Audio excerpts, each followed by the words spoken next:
How you guys doing? This is Dave with MasterHold'emPoker.com, coming back to you again here on YouTube to show you another lesson about playing poker online and how to turn your game from a losing game into profitable poker.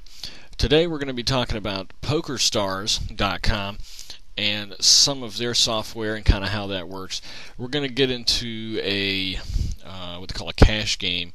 In this case, it's going to be again, a play money game, just to kind of show you how the software works and to get you an idea for what you should be doing when you're sitting down at the table and playing.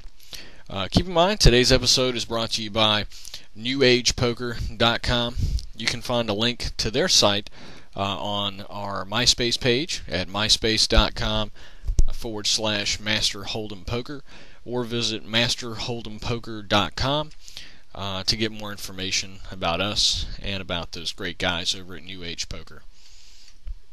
We're just going to look through the list here and find a table that doesn't have too many crazy people. Take a look here. This is a 3-person table. This is probably a good place to start.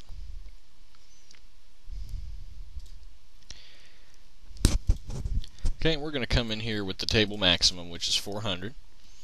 And I'm going to rearrange this so that we're sitting down here at the bottom.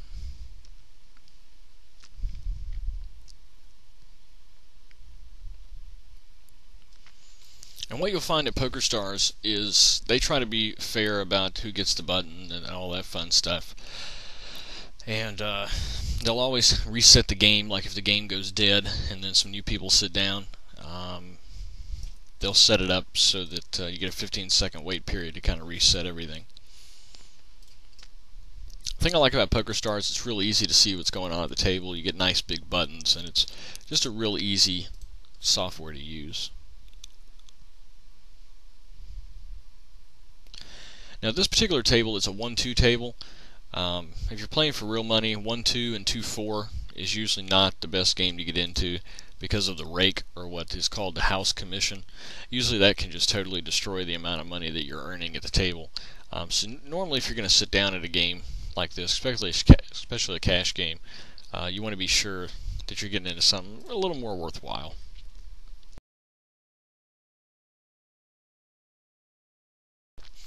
The biggest trick here when you have the same amount of money as your opponent is to try to play careful poker, cautious poker. Don't put too many chips in there unless you have a decent hand or a hand you're willing to gamble on. You really don't want to be putting a lot of risk on yourself. The biggest point in playing online poker is to minimize your risk and maximize your profit, and that's exactly what we're going to try to do here. Put $6 in, and it shouldn't be too much to try and make a decision there. And you see we hit the jacks. There's a chance for a straight if somebody has ace-king. We have one of the kings, so that's going to limit the chance that they have that. I think we're in a good spot here, so I'm going to bet. There's 18 in the pot. I'm going to put 10 out there, and we'll see what happens. We're on the button too, so being in position definitely helps.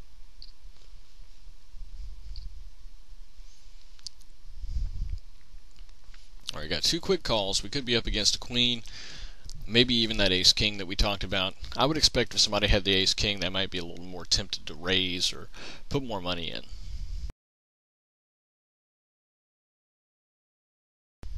There's 48 in the pot right now, and they're checking it to us. I'm going to put a big bet out here and see what happens. We got 35 into the pot.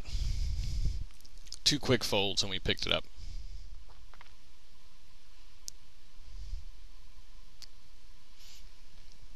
You can see some of the people at the table have woken up now. Now we've got 4 guys to our left who are actually deciding to get involved here. I'm going to raise it up with the king 10. Again, 3 times the blinds, just see what happens. It's Jack, Jack 5. Not necessarily a great flop for us.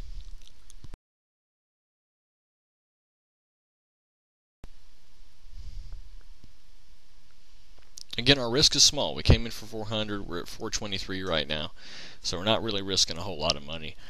I'm not too interested in this hand because I need to hit a king or a 10. That gave me a total of 6 outs, basically a 12% chance, and I really don't want to go there. You can see here we're on the button again. Great hand. We got an ace-king offsuit on the button. With this many players in, again, it's like shorthanded. But ace-king, if it hits, is going to be the best possible hand in this situation, unless somebody's sitting on aces or kings, which I don't think is likely.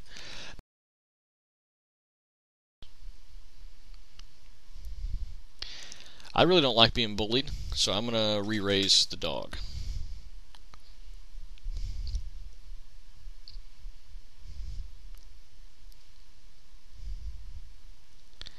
And the dog raises again. So the dog's got to have a pocket pair here. He's got to be hoping that we have 2 overcards and that he's going to get outdrawn. If that's the situation, instead of re-raising it, I'm just going to call and see what we get on the flop.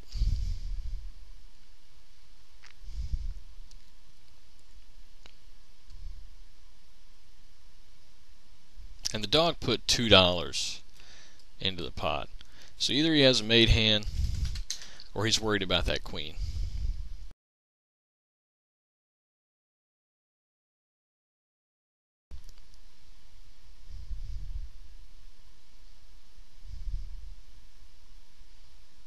And he checks.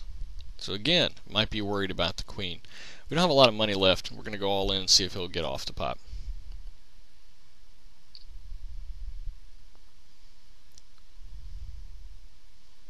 And we got him. He didn't have anything.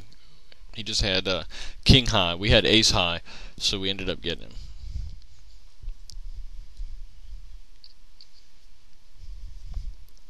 Okay, we're back on the button with king jack. Last time we had this hand, it was real good to us.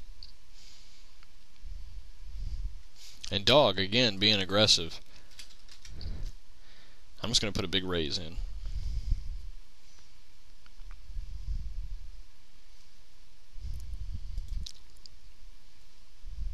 And we ended up hitting the jack. I think we're ahead here. You see dog, again, a small bet. He puts in $2. I'm going to raise it to 48, which is the rest of his stack.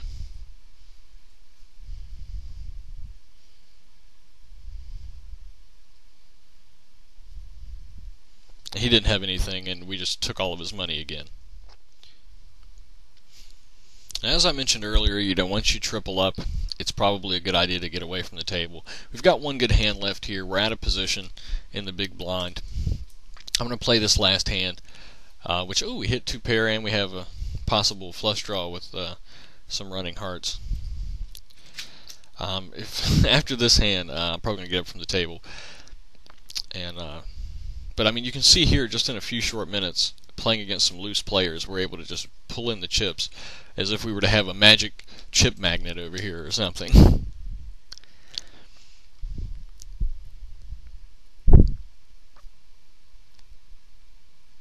Now, dog's thinking about betting here. He does bet.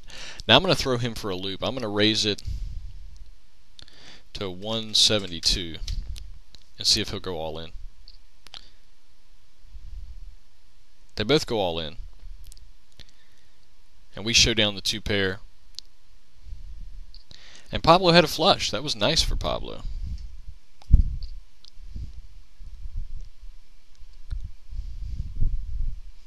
We ended up taking down the side pot, which is pretty much all of dog's money. Dog went broke again. You've been able to see how you can take advantage and exploit the player to your left who decides to be real loose and decides to make a lot of bad calls and bad decisions, and how you can use that to your advantage, especially to cash game table, to turn a small buy-in, in this case $400 in play chips, into like $1,200, which is roughly a triple up. Once again, I appreciate you guys taking the time to join me here on YouTube. Keep in mind, we have more information about how to play profitable poker at masterhold'empoker.com. This episode is brought to you by newagepoker.com, which you can find the link for at myspace.com/masterhold'empoker, or by visiting our website masterhold'empoker.com, and you'll see a link for New Age on our homepage. Once again, I appreciate you guys stopping by. Email me any of your questions or comments, and feel free to leave me some information about some other episodes we can come up with for you guys, and some other stuff we can get together and do.